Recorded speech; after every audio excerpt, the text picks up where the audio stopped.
All right, I'll give it a few more minutes so that everybody can join us, and we will shortly begin. All right. Good morning, everyone. Good morning. Thank you all for joining me. Today, we will be discussing tangible insights on how to turbocharge your career in today's digital worlds. I will talk about my experience leveraging digital and best-in-class technologies that professionals across multiple industries also employ. Joining us today, we have Christine Lemieux, who is a part of the marketing team and will be moderating our session. Please participate by answering questions that we might ask, and feel free to also put questions in the comment section. Any questions that cannot be gotten to during the course of this presentation, we will get to at the end of the presentation. And so I think with that, we can begin. I will give Christine the floor to properly introduce herself, and then I will take us through our agenda. Hello, all. Thank you, Chioma. As she mentioned, my name is Christine Lemieux, and I come to Salesforce sort of after a winding career that touched on, let's see, politics, business, the nonprofit world. I was in Washington, D.C. for quite some time, and that's really where I developed the skill set that I have today. But as Chioma mentioned, on the marketing team now within digital strategy design, a division of Salesforce. And there I focus on event planning, event marketing, and communications internally, while growing and looking ahead to growing our communications externally. So I can't wait for this presentation. I hope you all learn something that you can walk away with and implement today.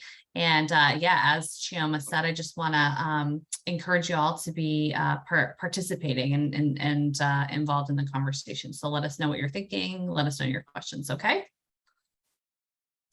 Thank you, Christine. So if we move on to our agenda today. Yeah, there we go. So as Christine just did, I'm going to give an introduction of myself and talk about my journey to Salesforce. I'm also going to talk about why I have a unique perspective and what you can get out of this presentation. Similarly, we'll talk about the evolution and impact of digital. I'm sure we all have opinions, and we've all heard some of the stats of digital technologies, which are already a part of our lives. I will talk about the framework that we will use in ensuring that we can maximize our career outcomes, which will be finding your purpose, doing research, expanding your network, building your brand, and then striving for excellence. And I will do all of this through a digital lens. Throughout this conversation, Christine and I are going to share our insights. We're going to share our personal experiences, and we will also invite you to join the conversation. And like I said, if there are any questions that come up, please add them to the chat. And if we can't get to them, we will get to them at the end. So we can start. All right, so my name is Chioma Odimegwu. I am an immigrant. I have managed a multiple $million manufacturing company just before I came to Salesforce. Throughout my career, I have leveraged digital in order to pivot at multiple points. I've leveraged digital in order to determine what my values were, what was important to me. I've leveraged digital in order to increase my network. And I have a unique perspective because I have lived globally. I have an international perspective. I'm able to give different perspectives on how digital can impact us in multiple ways. So to talk about some of the experiences I had so far. After graduating out of college, I got into financial industries. At the time, graduating from Penn, that was just something everybody seemed to do. At the time, I didn't understand how important it was to have values as the North Star for me pursuing my career. And so I, like a lot of my peers, thought that getting good pay and working very, very long hours was what I wanted to do, because that's what a lot of my peers were doing. And so I got into finance, and when I got there, I realized I was not fulfilled and I wanted something more fulfilling of my principles and the things that I found to be important. At that time, I got an opportunity to work at the United Nations, and I was able to get that opportunity by leveraging digital resources, by doing a lot of research, by talking to people, by going to events. And eventually I was able to land a very high level position within the United Nations. And in that role, again, I found myself unfulfilled. This was because I was driving my career based on functions and specific tangible things I wanted versus looking at values and the things that made me passionate. And soon after that, I started thinking more about what I wanted to do. I found that change at the United Nations was a little bit slower than I wanted it to be. I had to think really hard, and I came to the understanding that what motivated me was being able to see my impact in my lifetime. And so I was working on items like the Kyoto Protocol, which had been an objective for 60 years and might be an objective for 60 more years. And I wasn't sure I was going to see my impact there. I also wanted to be in an industry that challenged me, not just in a qualitative way, but in a quantitative way. And at that time, I started, again, networking, leveraging digital channels, doing research. And what I came to the conclusion of was that a lot of new digital roles were not only recession proof, but they had a lot of traits that fell under these values that I was beginning to realize that I had. And so I picked up some new skills and went back to school and decided that I was going to become a marketing manager. And at that point, I was finally able to identify the proper values that had put me on a path towards a career that I found fulfilling. Now, I would like to actually punt this to Christine. Christine, can you tell us a little bit about what values you found drove you in your career, and what pivotal points digital played a role in your career? Sure. Yeah. I'm thinking back to my very first job. I found myself working for an organization that actually did not align with my values, but it was more of a strategic move for me. I was fresh out of college. I was interested in energy policy at the time, and the renewable energy space was just starting. There weren't a lot of jobs. So I actually took a job with a think tank that was traditional energy policy. So less about renewables and more about, actually coal was the major energy that policy that they worked on.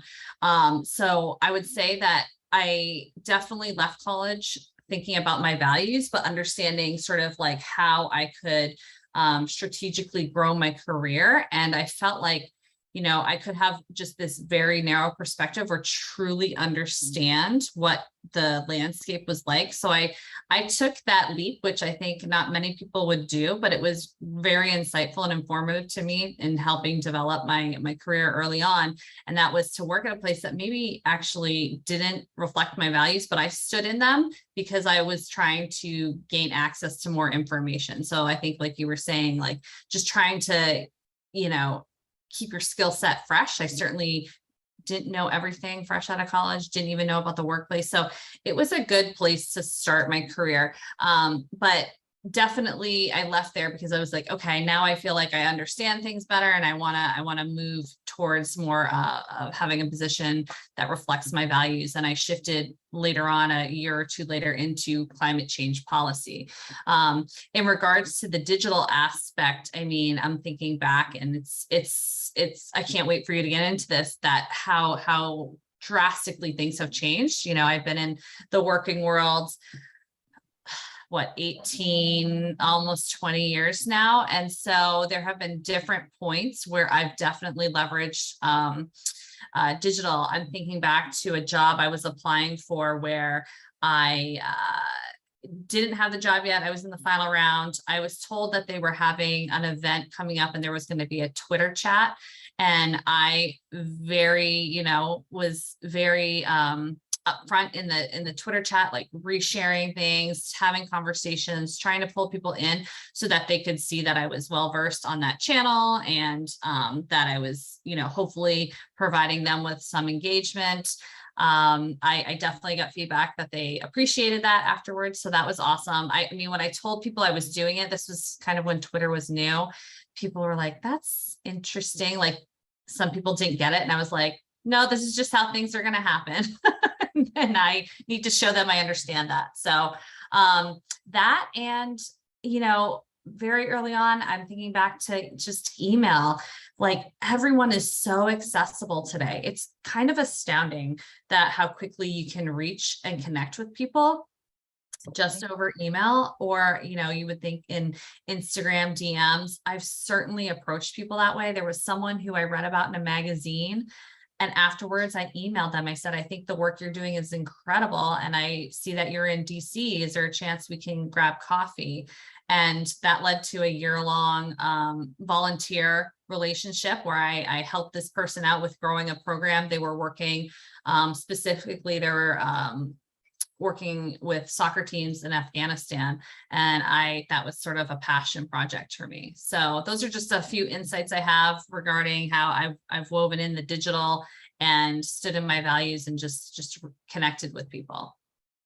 Thank you for sharing. And this is one of the reasons I love working with people at Salesforce. There are such a dynamic range of experiences, and a theme that I would like to call out for everybody in the audience is just understanding yourself. And that's not something that needs to be done immediately. It's a journey of understanding yourself, asking yourself the important questions. Secondly, understanding the market, understanding what's out there. And thirdly, building your network and utilizing digital to amplify those relationships. So why don't we move forward and review how we got to this point in digital? All right. So digital technologies have advanced more rapidly than any innovation in our history. And this is according to the United Nations. It reaches around 50% of the developing world in only 2 decades, and it has been transforming societies. Obviously, within the US, it's in a very latent stage because we have had digital for a very long time, and we have populations that have access to tools and access to funding and access to information. In the developing world, the country that I'm from, Nigeria, that is still something that's being increased, but the rate at which it is growing is because of the boundaries that it has dropped across geographies. Now, digital has been enhancing our connectivity, our financial inclusion, access to trade and public services, and it is a great equalizer. We expect to continue to see this trend as time continues to go. Over the past 40 years, computers have evolved from a specialized and limited role, and now they're a daily part of our lives. If we take a look at the 1960s, technology had very little impact. It was just something a niche few people had access to and interest in. And usually these were people who were academics, etc. And then we moved on to the 1970s. And again, more researchers, more academics were beginning to understand what the potential was for technology. But there was no prediction at that time that it was going to take off the way that it did. And then in the 1980s, we had the first versions of the computer, which again, were only in some select homes. We did not get to proliferation until we got to the 1990s, 2000, and where we are today. Today, we are in a society that is not only proliferated with technology, but it is embedded in every part of our lives.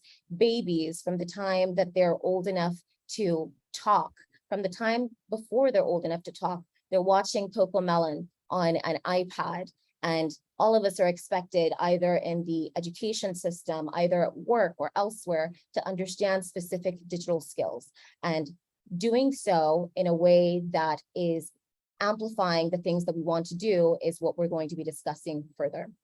Christine, do you have any inputs before we move forward? Just that I've been listening to does the rest of this decade look like? So if we were to look, say about the 2020s, it's really about VR, NFTs, how these technologies are going to fundamentally shape our future. And they, even though they may feel sort of on the fringe or niche right now, they're certainly going to be the center, I would say, for the rest of the decade. So that's all. Absolutely. I remember when Facebook first came out in my freshman or sophomore year of college, and it spread like wildfire. I think initially it was just a select number of schools, and then Yeah. all of a sudden people were existing more online in a way that they had not. I think the next evolution of that might be the metaverse, where people have avatars and spend even more time in worlds that are created in digital. So thank you for mentioning that. So Sure. I think we can go ahead and move on. Yeah. Great. So And it looks like, actually, before we move on, I'm just noticing there are a couple chat messages here. Let's sure. see. Just wanted to make sure we're not missing anything. Okay. Hello. Great example of a sort of infographic resume. So people appreciated how you laid out your slide on your journey. And then no other questions at the moment. Okay. Thanks. All right. So outlining the opportunity that the internet presents, we have about 5 billion internet users with 7 billion people in the world. That's a majority. That's more than 60% of people are on the internet. We have, again, 63% of internet users, 4.1% year-on-year change in the number of internet users. So again, it's continuing to grow. And about 6 hours and 53 minutes, so a total of 7 hours, is the average daily time spent using the internet by each internet user. Now, the percentage of users accessing the internet via mobile phone is now 95%. This is a very important data piece, particularly for people who want to reach either an audience, create a community, reach employees, reach customers, understanding that every single way that we show up online needs to be standardized for mobile because a majority of people are on mobile. That's a very important insight. What are your thoughts on that, Christine? Just that I don't think I've seen this collection of statistics together until you showed me this deck, and I was just sort of blown away. I mean, I think we know this inherently, but to see a 92-93% of accessing on mobile, that's, you know, different than it was just 5 or 10 years ago.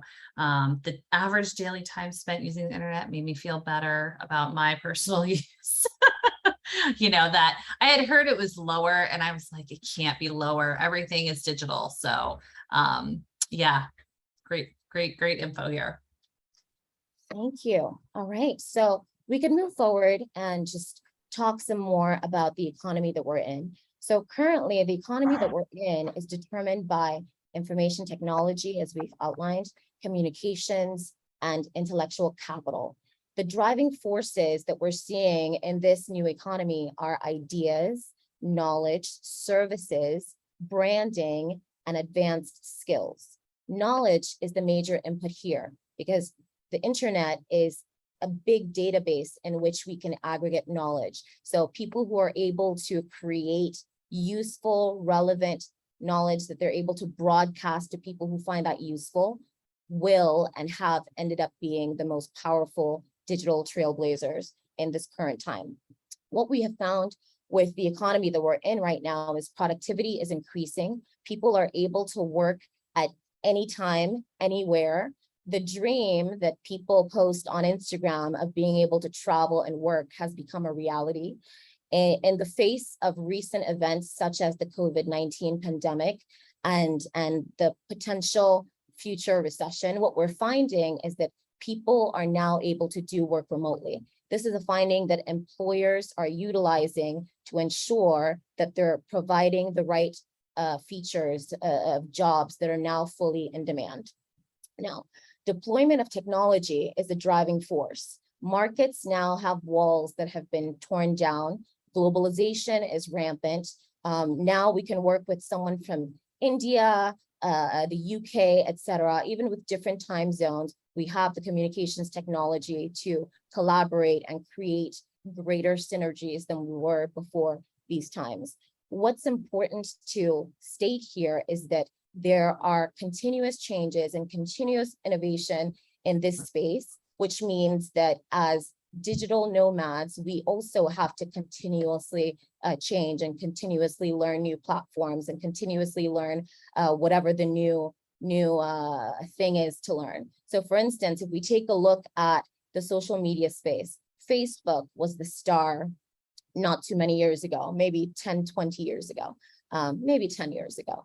And then Instagram came in the door and became the star, and TikTok now came in and became the star. And when we take a look at some of these platforms, what we see is network effects. What we see is people coming onto a platform, and because there's so many people on that platform, it attracts more people. What we also see are strategies for creating other platforms that people will be interested in. So when we take a look at Instagram spins off a part of Facebook and creates just an abbreviated photo platform. When we take a look at Twitter spins off the status updates on Facebook and creates an abbreviated text-based platform. When we take a look at TikTok, the same is applied to video. So the constant rate of change means that if we're able to recognize patterns and we're able to align our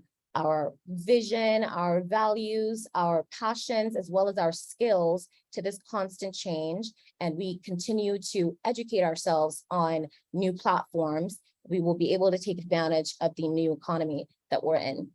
And I have a personal story to tell in that regard, but I want to see what you have to say, Christine, on that.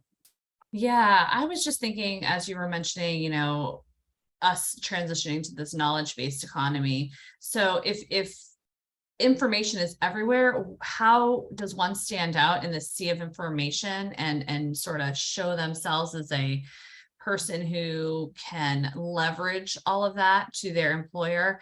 And that is synthesis of information. I think your ability to take multiple inputs in and provide a really helpful opinion and advisement to those you're working with is really what allows you to stand out. Anyone can Google, anyone can go find information, but for you to take in the information and share it back with your opinion based on your unique skill set, I think is what will make you stand out. Absolutely. And we will get more into that in our later slides, but to speak on that, everybody is their own competitive advantage. Your background, your specific tendencies, your specific skills, the things you have learned to this date, those are unique traits about you that draw certain people to you. Those are what draw your friends to you. Oftentimes, those are what draw certain employers who see something in you. So leveraging digital is a matter of understanding who you are, understanding what you have to offer, but also understanding the market, understanding what is already out there, what can be done better, and then tweaking it to do it a little better. So if we take a look at the comparison of Facebook and some of the other platforms, for instance, these are platforms where Facebook was trying to cater to every single type of communication, whether it's text-based or photo, etc. So a person looking into that space and says, I want to offer something to people that they will find valuable. Specialization becomes the way to create a competitive advantage, saying, I'm going to focus on just photos and add more features there than Facebook. And I think on an individual level, taking a look at what others are not going to go the extra mile to do, and something that you are willing to do, I think that's a way to create competitive advantage. And we will go into that in more detail in our later slides. But thank you for that question. That's a great question. Sure. And I'm going to look at the chat one more time here. So Daniel's asking on the previous slide, are the 92.4% exclusive, or could a similar percentage also be on desktop at the same time? So this is exclusive to mobile. I've worked with these stats extensively in all of the digital roles that I've had. So for instance, when I was working at Google in Lagos, our understanding is a majority of people, even people who don't typically have access to as much internet as others because of data connectivity issues. The understanding is that mobile is the majority of where people have access to. Mobile has penetration in some of the countries and areas that laptop penetration is slightly low. So this is exclusive to laptops. I hope that answers your question. Okay. Are there any other questions? Yes. All right. All right. So let's move forward. So it's important to highlight some of the worries pertaining to digital transformation. These are just 3 worries. And there are really, I would say, 2 more worries that crop up. So 3 worries that are listed here is that a lot of people and employees who are already in roles, they worry that they don't have the training and skills necessary to get a good paying job. Actually, these are people who don't have a job right now. The second worry people have is that automation or other innovations will take jobs away because of the rate of innovation that's happening right now. And the third is that international conflicts about trade policies and tariffs are going to hurt either your job prospects or the prospects of the company that you're working in. 2 other worries that I want to highlight that are related to digital. Another worry that we've seen across the globe, people worry that false narratives can be spread on social media. If we take a look at some of the biggest political events recently where other countries have been accused of swaying the election over here, or where false data or false attitudes are put forward on social media, I've seen that to be a worry as well. And I would say lastly, another worry that I see from talking to people across the org is that people worry that they do not have the adequate boundaries for the way that we currently do work. So right now, everybody can be reached 24 hours. We have phones attached to our sides. We have internet connectivity that is very easily accessible to us. We're able to work from anywhere. You know, in the recent past, just before COVID, you could go home and be expected to shut off for the day. Some people might leave their laptop in the office, but now in the aftermath of COVID, with the digitalization of work, we're now able to work from home at all hours of the day. And so people are struggling with being able to create healthy boundaries for themselves. But taking a closer look at how to mitigate some of these worries, it's important to understand that innovation will always happen. And yes, automation and AI may take away some jobs, but there is a way to career-proof your role. And really the 2 ways are this.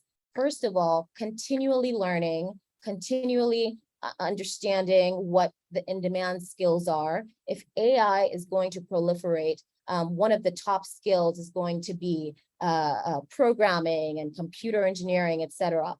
But other than that, what we have found and what I have found in my experience is that hard skills will get you hired, but it's soft skills that will amplify your career, both before and after you're hired. Now, I want to put a question to everybody. When I say soft skills, what comes to mind? Good question. Let me open up the chat.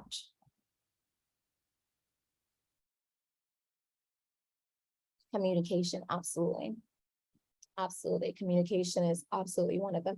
Leadership and communication, absolutely. You guys are on the head. Empathy. People skills, stakeholder alignment, negotiation, absolutely. That is amazing. That is amazing. I will make one correction, right? Soft skills include people skills, but they're not always interchangeable with people skills. Soft skills include all of the traits that you all just mentioned. They include communication, they include leadership, interpersonal skills. They're skills that can help you interact effectively with people.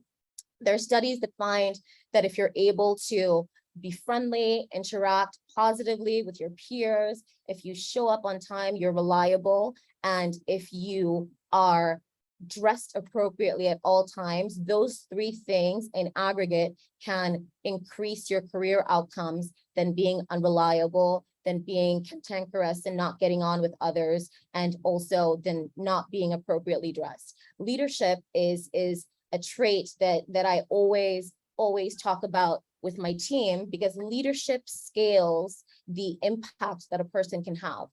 You know, there are some companies that are made of one person, but the companies that make the biggest impact are groups of millions of people. So one person can do a lot of amazing things, but more people can do even more at 10x, 100x. So leadership skills are absolutely one of my favorite soft skills that I talk about in future-proofing your career. Christine, yeah, please. Yes. Sorry, I Go had this ahead. pop up here. Are you still seeing my screen? Yeah, we can see your screen. Okay, because I have momentarily lost the presentation. There we go. Sorry. So wanted to go back to this chat box because there was a question before you.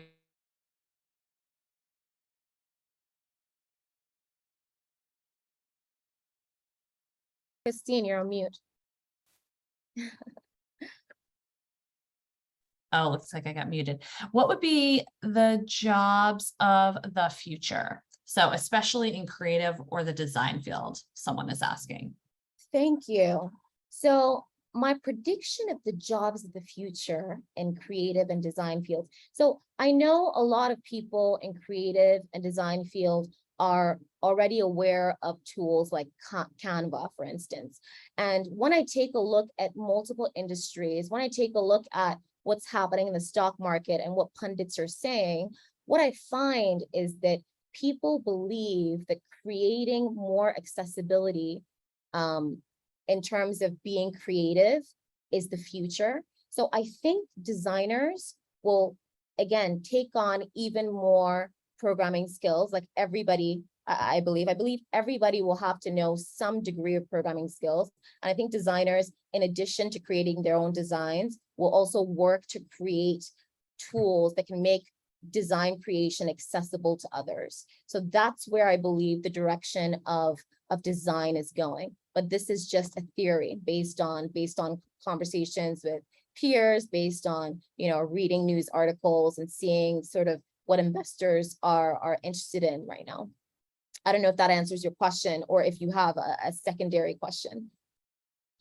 Sure. And then real quickly, just to touch on that last point before about mobile, the clarification or follow-up question to that was, it would mean only a bit over 7% have access to desktop on a global level. Is that what the... No, yeah. no, that's not what it means. So good question. So now I understand your question. Your question was, is it mutually exclusive? No. So that mobile statistic is not mutually exclusive to desktop.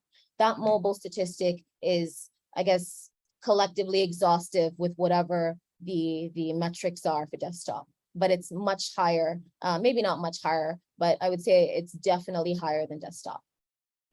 All right. And then one new message came in. Okay. Yep. The question you previously answered, you got that person is happy with that. All right. So we'll get back to this slide here. What else did you have to say about these worries, or were you... Sure. No, yeah, we can talk some more. So part of the communication skills that you all mentioned, listening without interrupting, speaking with a positive tone, I think you all sort of get the objective here. People skills, soft skills, knowing how to ensure that you're able to achieve scale, because one person does not a business make in the long term. It's a group of people. So, but we can move forward.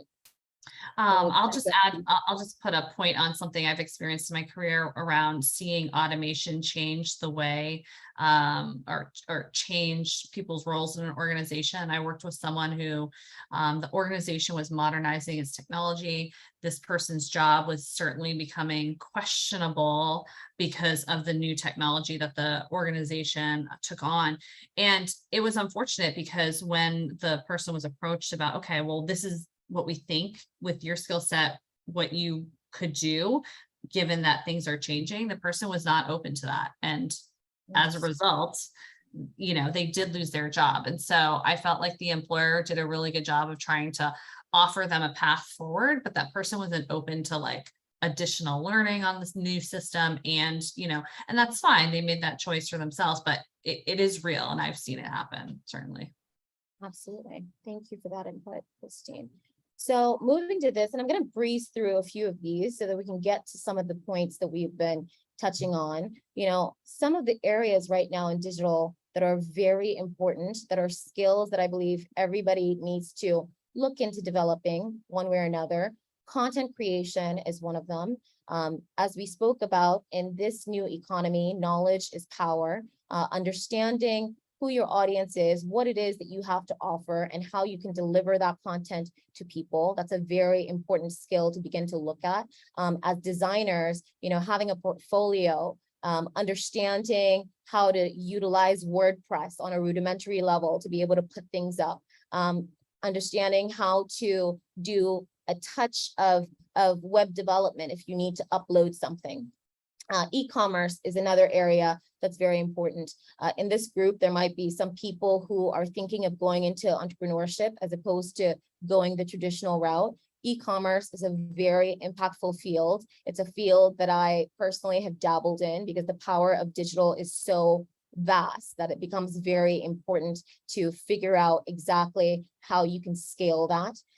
Information security is something that is top of mind for a lot of users of digital. It's what either facilitates or hinders people's use of digital. So if a person, for instance, comes to your website and it looks buggy, it's loading very slowly, you don't have maybe security certificates, that person might leave, and that might be a hindrance to building a community, and that might be a hindrance to potentially selling wares on your e-commerce store. And the last two topics in digital that are very important for people to begin to develop within their careers: digital marketing. Digital marketing is everything. Social media has democratized digital marketing, but even though you don't necessarily have to pay to get exposure in social media, you have to be that much more creative to get attention, and you have to be that much more consistent and put out that much more valuable content in order to catch the attention of your audience. And after that, data analytics. This comes back to doing the research. It's always important in every sphere to do the necessary research, to understand the market, understand your audience, understand what additional skills that you can have in order to appeal better to whatever audience that you're looking at. So.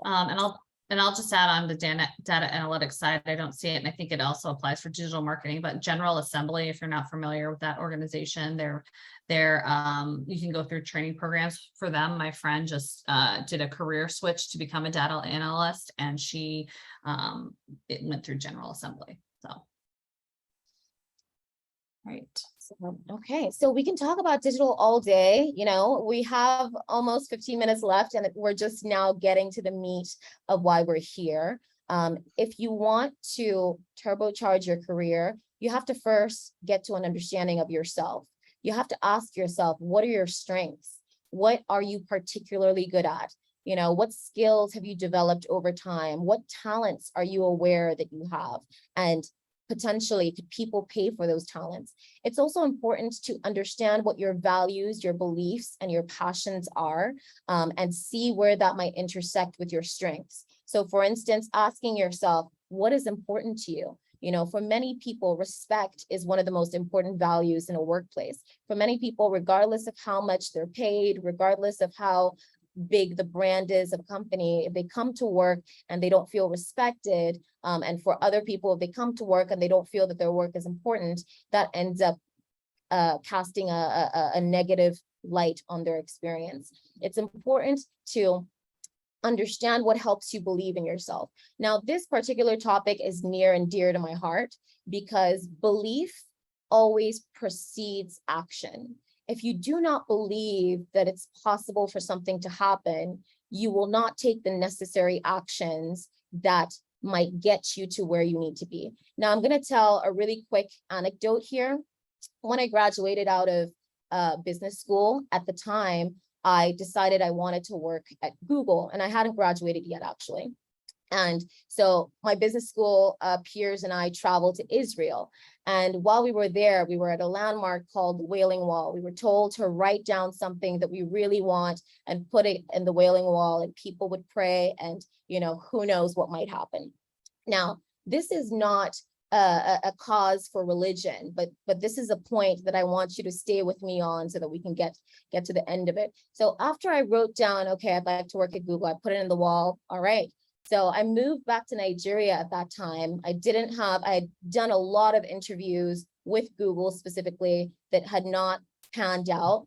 And one day I wake up and I thought to myself, that was so interesting that I put something, in the wall. And I said, why don't I reach out to someone? And so I found a head of marketing somewhere. I reached out. I said, hi, do you have some time for a fellow person who went to, the same school as you? I just want to understand your experience and see how you got to where you are. 3 phone tags later, we weren't able to figure out our schedule. Eventually, I was able to get her on the phone. If I didn't have something in the back of my mind that helped me to believe that that was possible, I probably would not have continued following up. I probably would have thought that, okay, she doesn't want to speak to me. That's why whenever I call, she tells me she's traveled, etc. And the culmination of all that is that she said, hey, I have 2 roles on my team. Why don't you come in, give me a presentation, and if it's good, the rest of the team will interview you and we'll go from there. And that was how I got my first role at Google. Now, the reason I highlight this is because everybody has different things that help them to believe, right? Some people have, whether it's a family member, whether it's friends, some people have, some music that pumps you up. Some people have a landmark, religion, whatever it is. It's important to do some soul searching and understand what it is that drives you.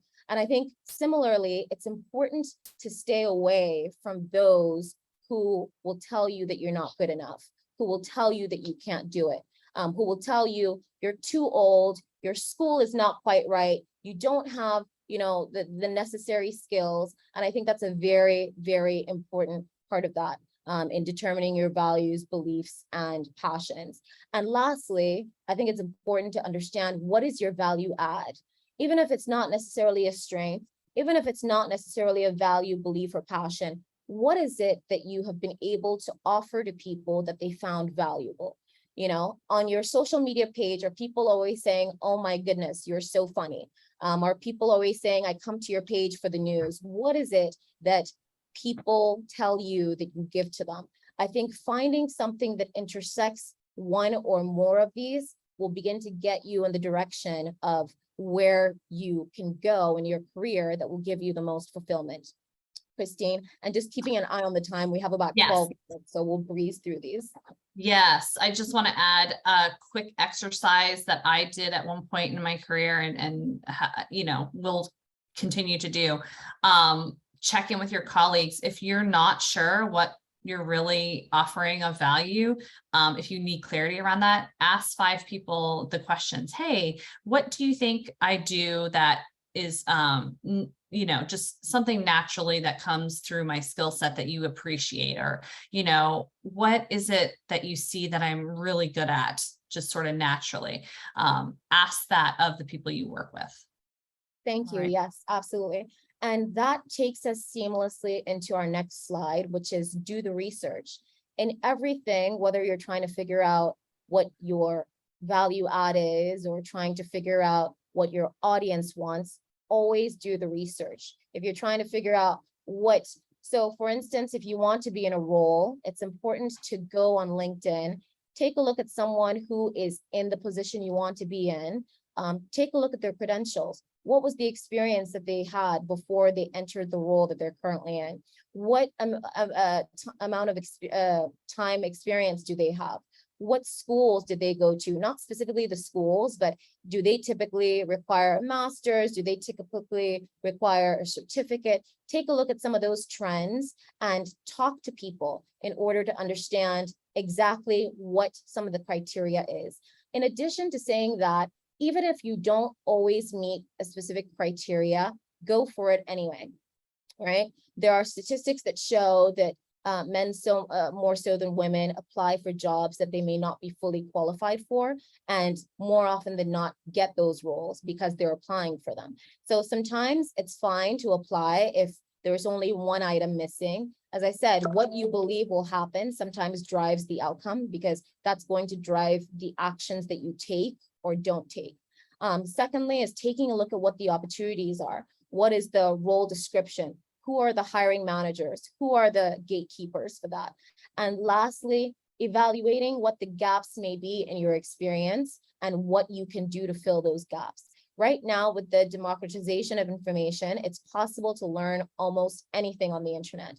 If there's anything you want to learn, you can go on YouTube and type it in and you will learn it. For myself, when I picked up some digital skills, Stack Overflow was such a great resource. TZAG, W3 Schools. There's so many free resources online. It's just a matter of you doing the research, doing the inner work to figure out exactly how you plug into that, and then marrying the two and seeing what resources are available to you. Christine? Sure. I'm just gonna pop into the chat. I saw some questions came through. Someone said, I have a follow-up question. When you say programming skills, you mean coding? If so, where can a designer learn programming from scratch? Absolutely. This is my favorite topic. You can go to W3 Schools. Now, I learned this maybe, I want to say 10 years ago, so they should still be functional. W3schools.com, that's number one. Tzag.com, Tizag.com. I learned SQL and a couple others on that. W3 School teaches CSS, HTML. That's very, very useful. I think those two resources are my two favorite resources for that. I don't think programming skills are mandatory, but I think they're absolutely useful. So for myself, for instance, after learning programming skills, I was able to effectively manage both design and coding teams, because for instance, if a coding team was overwhelmed, they come back and say, oh, it's impossible, XYZ. And because I knew some of the ways of doing that, I would say, okay, why don't you use Ajax? Why don't you use this? And I think speaking that language, even knowing that skill a little bit, not necessarily so you can use it, but so you can better communicate with teams that designers often communicate. I think that's a very important skill. Yeah, I totally agree. One of the colleagues I had that was exceptional at his position was someone who could speak the language and be a translator to those that didn't speak coding and such. And so that was just so valuable as in him as a leader. The second question, so to what extent should you be able to program and code? Do you simply want to be able to read what a programmer is doing? Or do you want to be able to go end to end, set things up from scratch and model an app? Well, this depends on your career goals, right? Yeah. At the time when I learned programming, my goal was that I wanted to better manage programmers. My goal wasn't necessarily to do programming myself.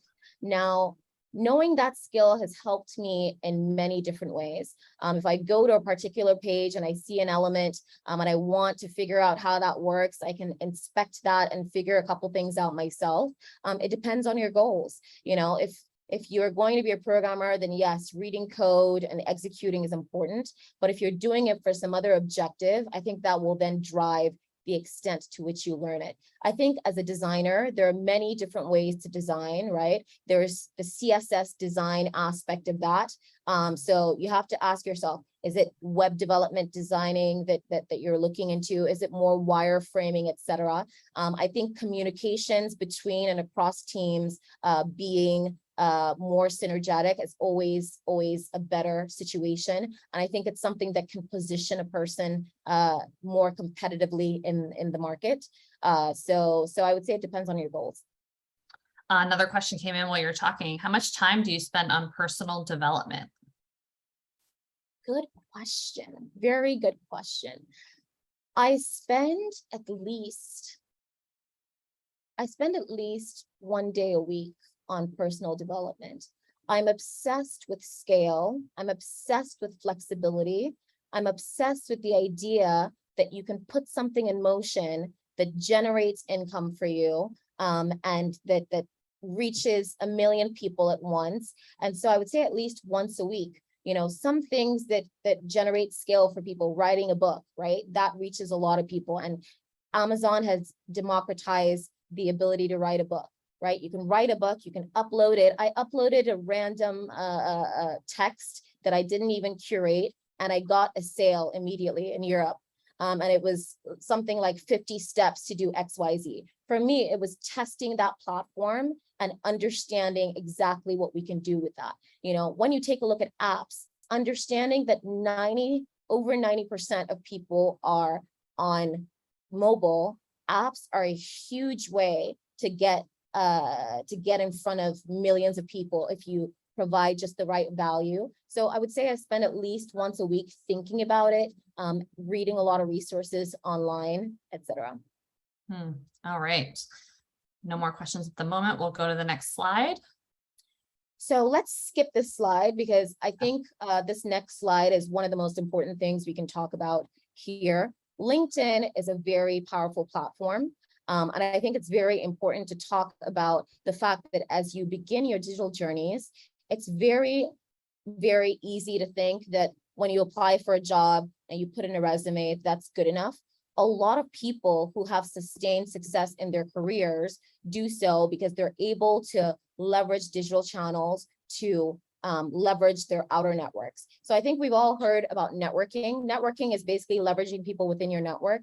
I think one of the most important skills in digital is leveraging people who are not in your network to become advocates for you. Now, there's a very important book I read, which I will recommend to you all. It's called The 2-Hour Job Search by Steve Delton. If you heard nothing else in this presentation, this is the most important part. And 2-hour job search. The 2-Hour Job Search by Steve Delton. And it gives you tangible and actionable steps that you can use to leverage your people who are not in your network. Another book that's good, but I would say it's secondarily good to 2-Hour Job Search, is How to Win Friends and Influence People. Now I'm going to give you a quick summary of how these two work together. How to Win Friends and Influence People tells you broadly what's important to people. People like to interact with those that they have something in common with, right? So if there's someone who maybe is a gatekeeper, might, have something that might facilitate your career, trying to figure out, what do you have in common with them? Did you guys go to the same high school, the same college, the same business school? Do you support the same teams? Is there a topic that they've given an interview on, somewhere on the internet that you can listen to and maybe give them their opinion right back to them? And they're thinking, oh my God, I agree, and not in an authentic way, but because you also agree broadly, right? So that's one part of it, which is from Steve Dalton. The second part of that is reaching out to people on LinkedIn, using that search function to filter through people who you might have something in common with, even if it's people you don't know, people who went to similar schools with you, etc. Then reaching out to them, say, hi, do you have 5 minutes or 15 minutes for a fellow XYZ person? Let's say in my case, I would say, do you have 5 minutes for a fellow Quaker? This is literally step-by-step how I got my job at Google. I reached out, I said, hi, do you have 5 minutes for a fellow Quaker? And then you write a message, no more than, let's say, 4 or 5 lines. You say, hi, my name is XYZ. I noticed XYZ about your career. I just want to talk to you about how you got, how you basically got here. I want to understand and get your advice since I'm looking in this space. Now, the key here is not to ask for a job, because when you ask someone a yes or no answer, the conversation will normally end. You have to remember you're reaching out to people who are very busy. And if you say, hey, I'm looking for a job, XYZ, they might say, I don't have a job, and that's it, right? But if you reach out to them with the understanding that people like to talk about their experiences, people like to help you in a way that maybe does not infringe on the other things that they have to do, and you give them the floor to speak, and you say, hey, why don't we have a conversation? There's a method that's highlighted in Steve Dalton's book, which is called the Tiara method. So when you get them on the call, you ask them about trends in their industry, insights, advice, resources. Is there someone I can reach out to? Is there some additional reading I can do?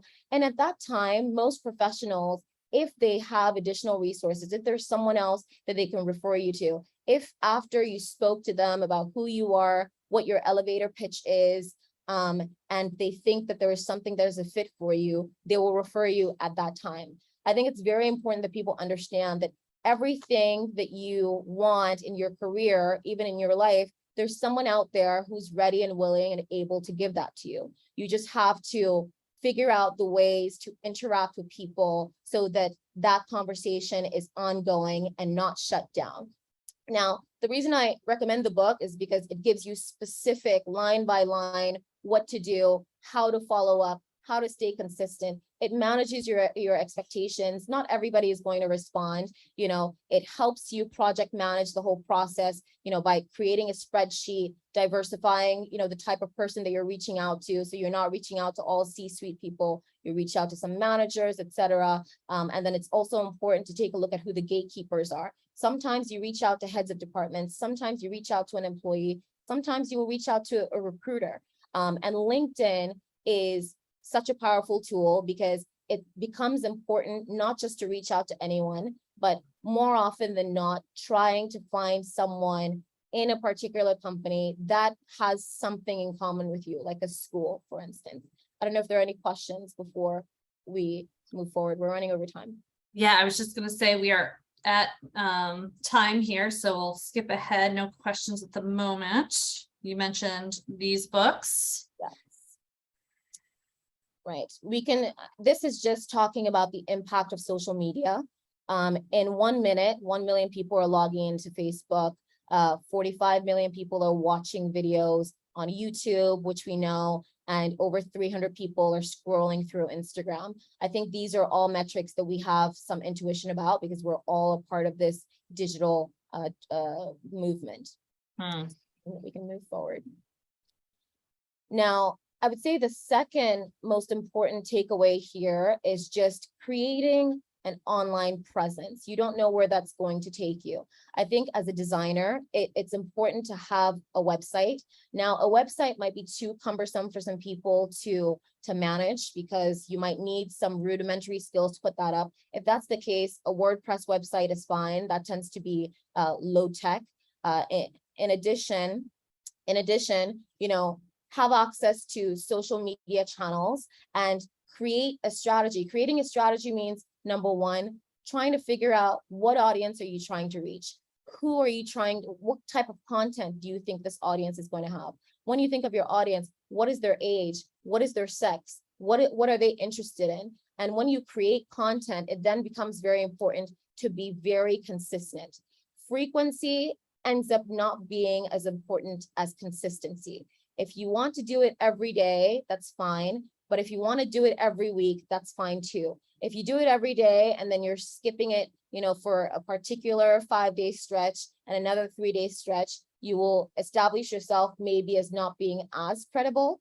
But being consistent and ensuring that your audience knows when to expect you, that's a way to not only build a brand, but to build a following.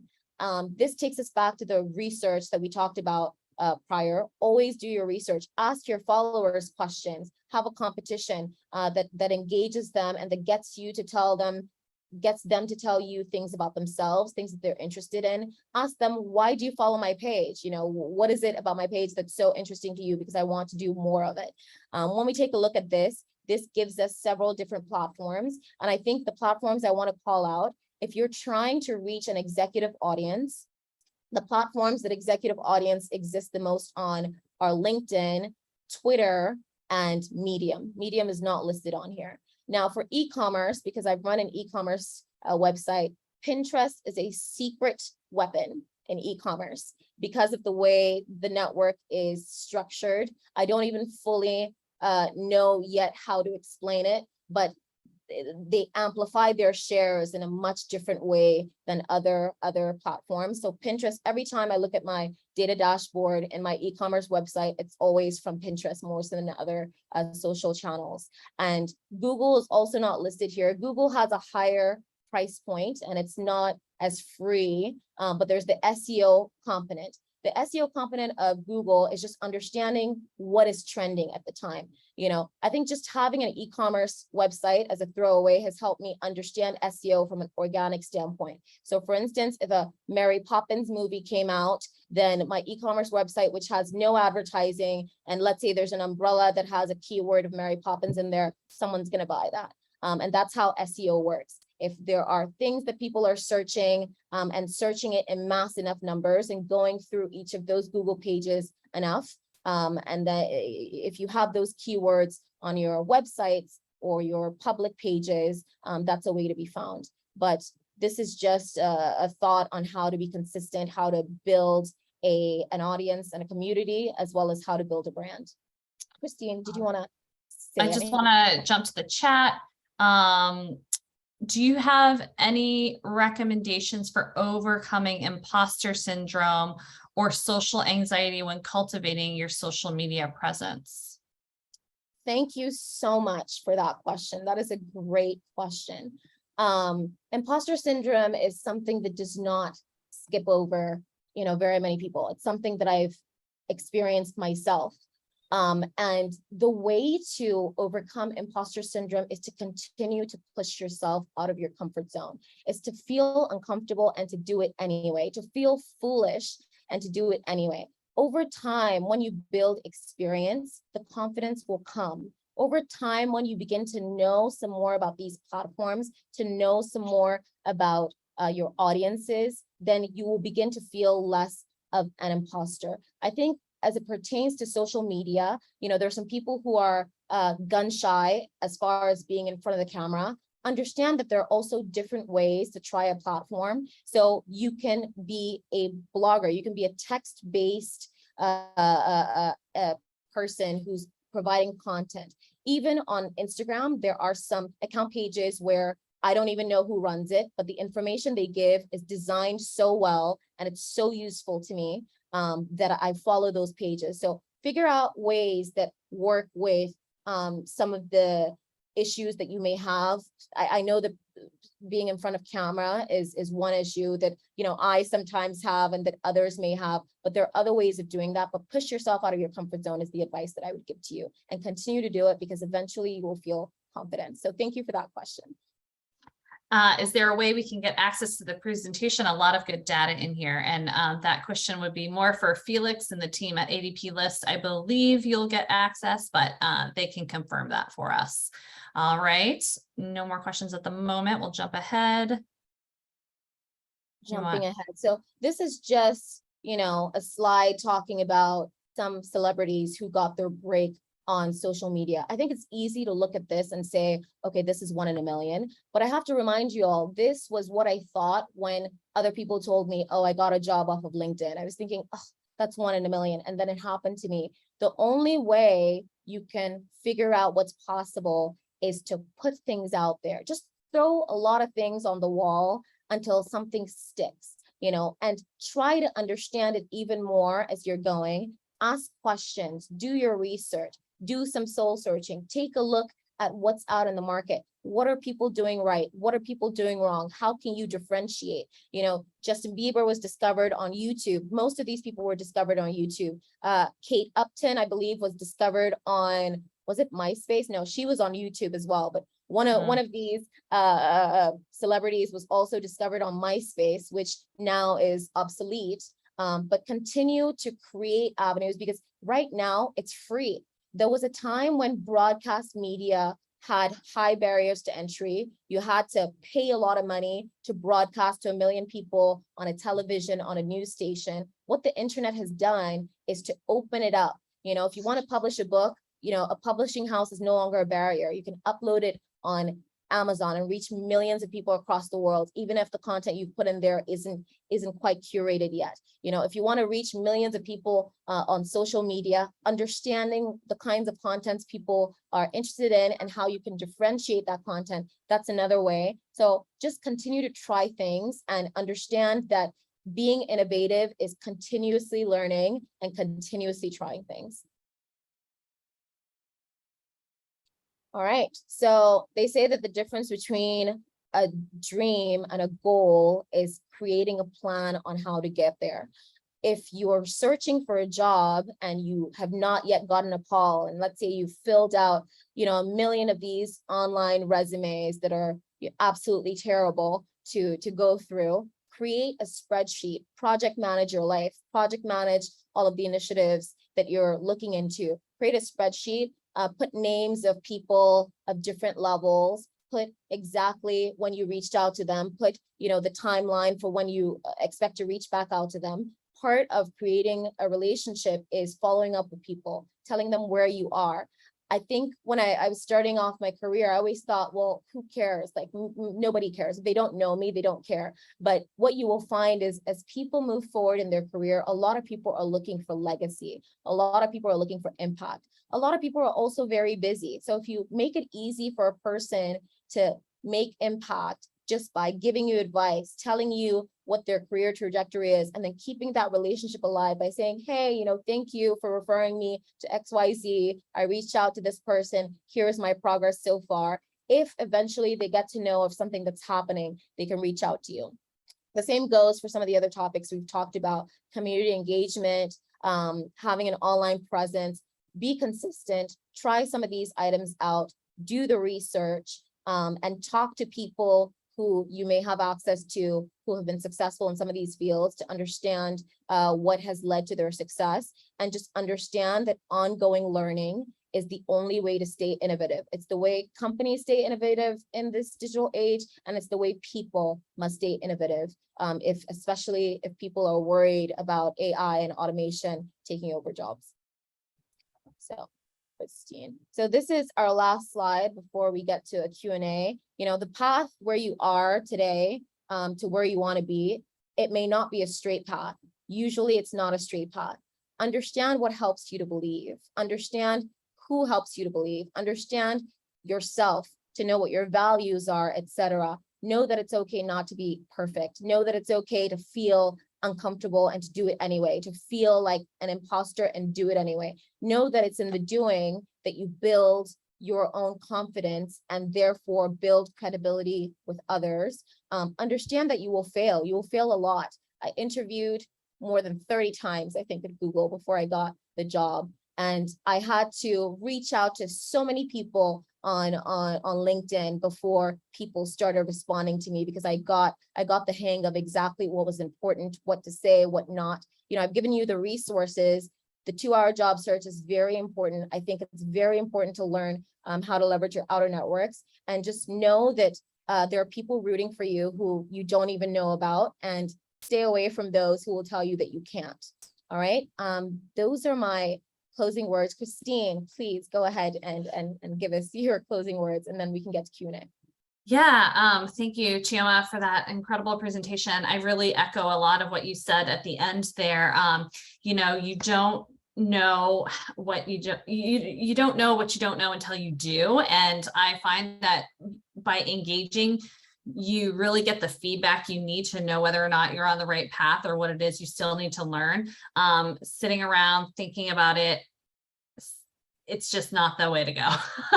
I know we can all get caught in our thoughts about how to do stuff. Just do it rather than think about it. And it looks like a question came in, so I want to jump right to it. Oh, thanks, Chioma and Christine, for this amazing presentation. Thank you, ADPList, for having us. Any questions that we could answer at this time? Thank you all for being attentive and chatting it up with us. Give it a minute to see if anything comes in. Yeah, I guess I just can echo a lot of what you said, especially about consistency over frequency on social. I've certainly heard that. And I think there was one more point you were talking about, the ongoing learning. That really is just so critical. I think people think, oh, college is over and now it's just work, and it's really, no, it's work and continuous learning. So yeah, and there's another question here. So the question on imposter syndrome also asked about social anxiety, which is slightly different from imposter syndrome. And I would say, understand that digital has actually made it easier for those who have social anxiety. I don't know how that manifests for you, but I believe that in-person interactions can sometimes exacerbate that. But if you're able to reach out to people on a digital platform and create that familiarity first on digital before in-person interactions, I do think that that can make things easier. That would be my take on that. And a question just came in. How did a mentor help you in your career? Thank you. This is a very important. So I've had several different mentors in my career. I would say the way a mentor helped me was to help me to forgive myself for mistakes, helped me to understand that I don't need to be perfect to get to where I want to go. I think also when you begin to gain some relative success, and maybe even before then, like I said, there will be a lot of people who tell you you're not good enough, this is not the role for you, etc. And I think what mentors help me to understand is that this is something that happens to everybody in their journey. You need to know who you are and not allow others to tell you who you are. And you also get to choose whose opinion will matter to you based on what you believe their intentions are for you and where they are in their career or life that would make them, an appropriate party for that opinion. So I would say a mentor helped me with my thinking around topics that might have demoralized me at several points in my career. How did you find those mentors and keep them engaged? Great question. So I have asked people to be my mentor before. I have been denied once. So rejection is fine. It's not you. It's a part of doing business. So I've asked people to be my mentors. What I've done is I've taken a look at people that I admire.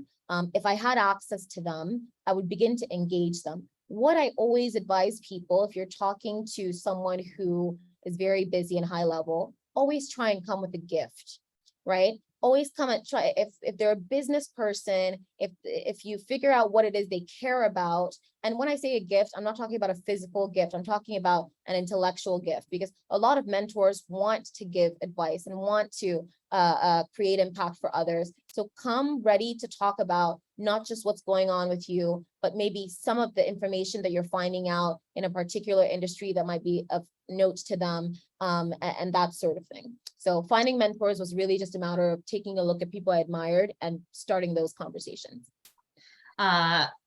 Questions are coming in fast and furious now. Let's see. How do you recommend managing being overwhelmed with all the do's and should do's? Good question. Creating a plan and prioritizing, right? Prioritization is one of the most important business concepts in a life concept, really. There are 10 million things you can do.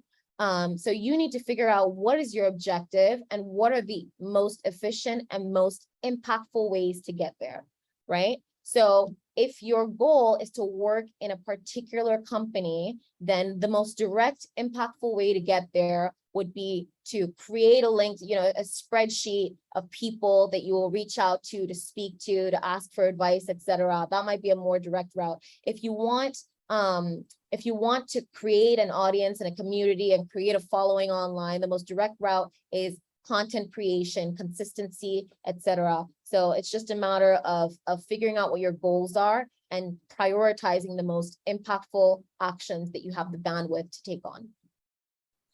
Got it. And then a good question, how did you avoid just getting comfortable and settling in instead of, continuing to grow? Like, what does that look like? Good question. Good question. So, I think it has to come down to your values, right? I think when I take a look at the people I admire the most, when I take a look at mentors I speak to, the value that seems to be very important to them, that has become a value of mine, is continuous learning and pushing myself out of my comfort zone, not being afraid to look stupid, not being afraid to fail, forgiving yourself if you fail, because you're human, it's okay to do that, and learning from that. So for me, it's just adopting that as a value and understanding that that's what I need to get from where I am today to where I need to be. Got it. Do you have suggestions for someone who is the only designer in a company or department who is also an IC? An individual contributor. Again, this comes back to your goals. There's no one size fits all. If I had general advice, I would say always try to increase your scale. But when I say increase your scale, I mean, try and see if there are more teams you can collaborate with. Try and see if there's a track to become a manager. Actually, the best advice I would give you is to talk to your manager. Ask your manager, say, hey, I really want to do more in this org. I really want to progress more. Tell them what your goal is and ask them, what can I do to get there? When you Mhm. ask them, you're going to be doing several things. You're going to be putting it in their mind that, wow, this person really cares. Number two, they're going to be telling you specifically what's important to them, because they are now a person who have direct power over influencing your career. And thirdly, you get to get the information you needed. In college, I actually learned that this was also a good way to get a slightly higher grade, to go to the college professor and say, hey, what will it take to get an A? And so if it was a very difficult class, you might not get the A, but maybe when it comes to grading on the curve, he's going to be like, oh, well, this person, I'm sure they were really trying, and you get a slightly higher grade. Always let the people who are your stakeholders, who are more powerful than you, know sort of what you're hoping for, and ask them, because they're the ones who have the power to amplify your career. That's the advice I would give to you. Yeah.